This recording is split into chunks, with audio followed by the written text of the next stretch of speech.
कहना चाहता हूं आपके रिकॉर्ड के लिए, शायद कोई और ना कहे ये, जिस आईएसआई को आज मुर्द इल्जाम ठहराया जा रहा है, जब तारीख रकम होगी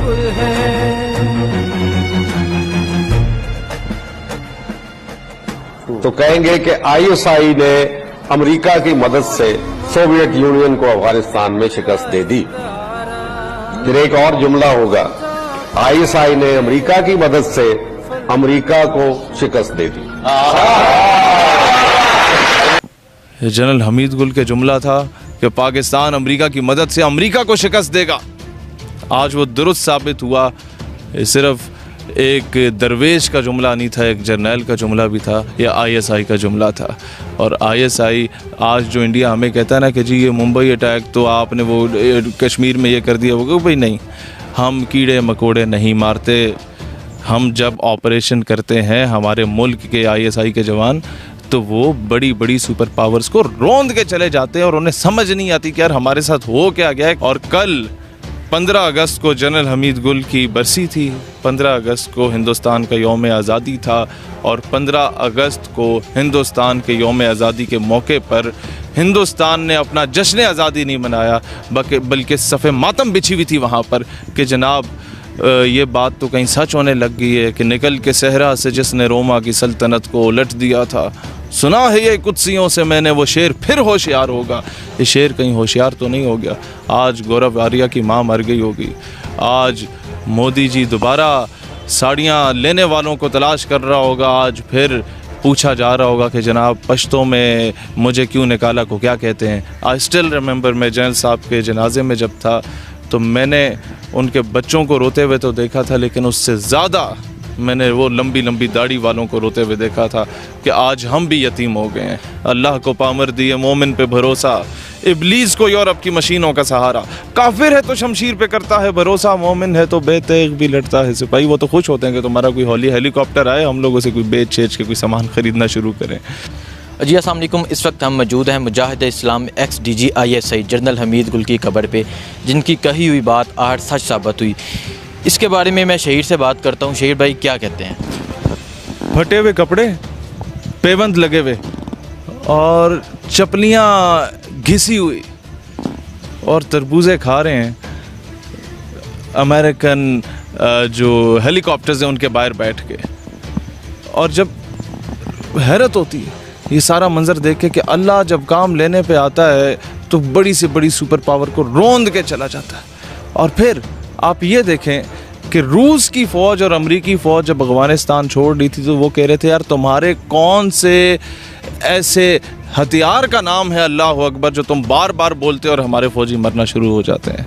उन्होंने कहा इसका मुराद है कि अल्लाह सबसे बड़ा है। कहते हैं हम तुम्हारे मज़हब को नहीं जानते, लेकिन ये ज़रूर जानते हैं कि हमें अगर किसी चीज़ ने शिकस्त दी है तो वो इस अल्लाह अकबर की सदा ने दी है जो हमारे ऊपर लर्ज़ा तारी कर देती थी।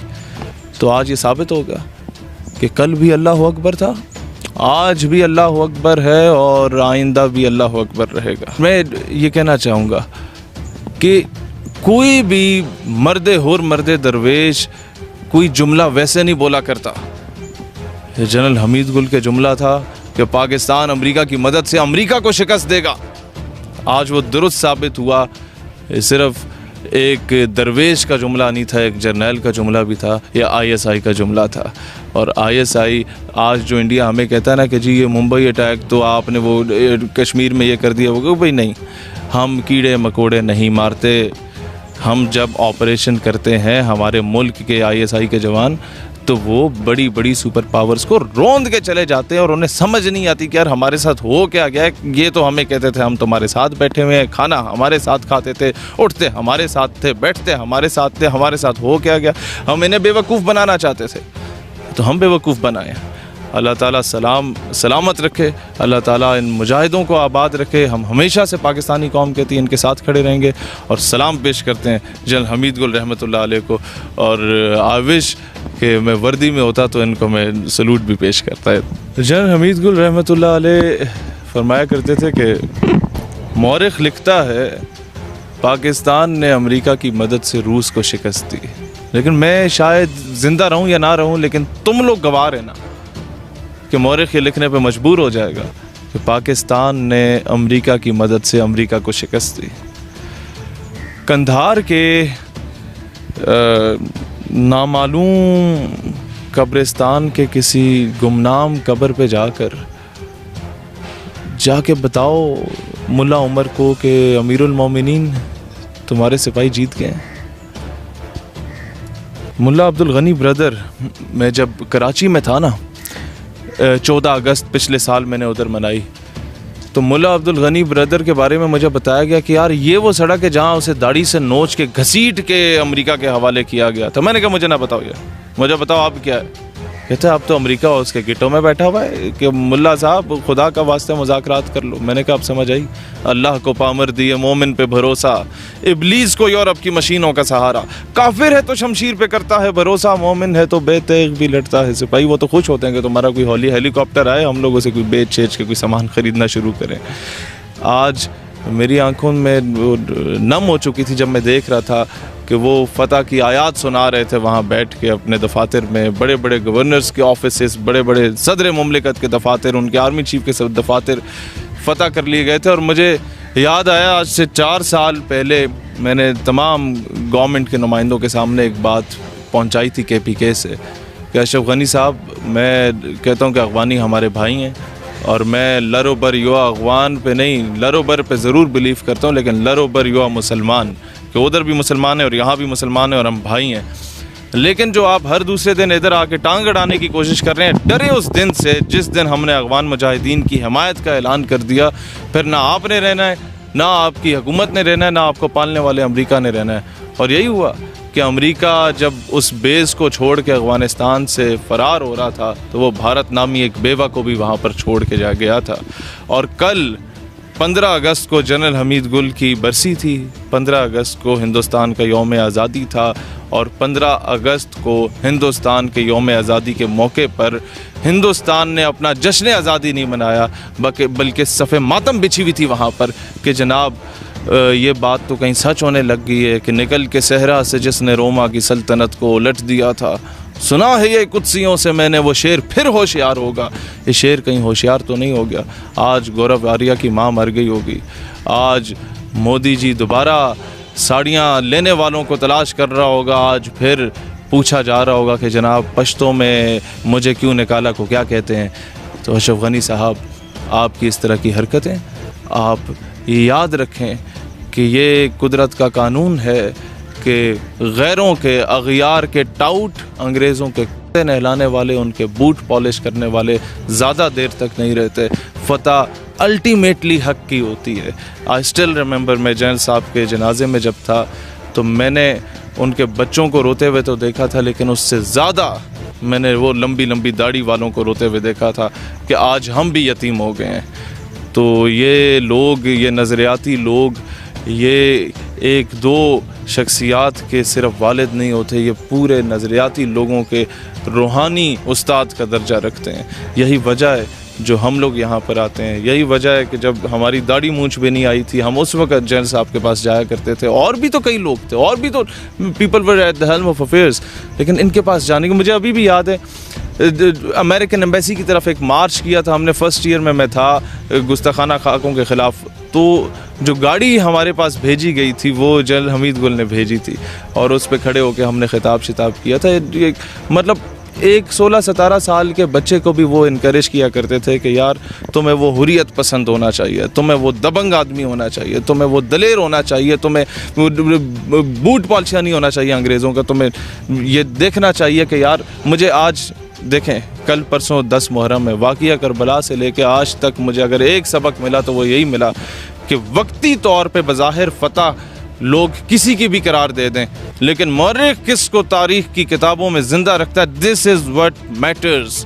और मौर्रिख ने हमीद गुल को ज़िंदा रखा, मौर्रिख ने उमर मुजाहिद को ज़िंदा रखा। और याद रखें, every action has a reaction, every false narrative has a counter narrative. जब फ़िरौन आया था तो हज़रत मूसा आए थे, जब अबरहा के लश्कर आए थे तो फिर अबाबीलों को भी भेजा गया था, जब मरहब आया था ना तो फिर हैदर करार को भी भेजा गया था, जब मुसैलमा कज़ाब आया था तो फिर सिद्दीक़ अकबर को भी भेजा गया था, जब राजपाल आया था तो इल्मुद्दीन भी आया था।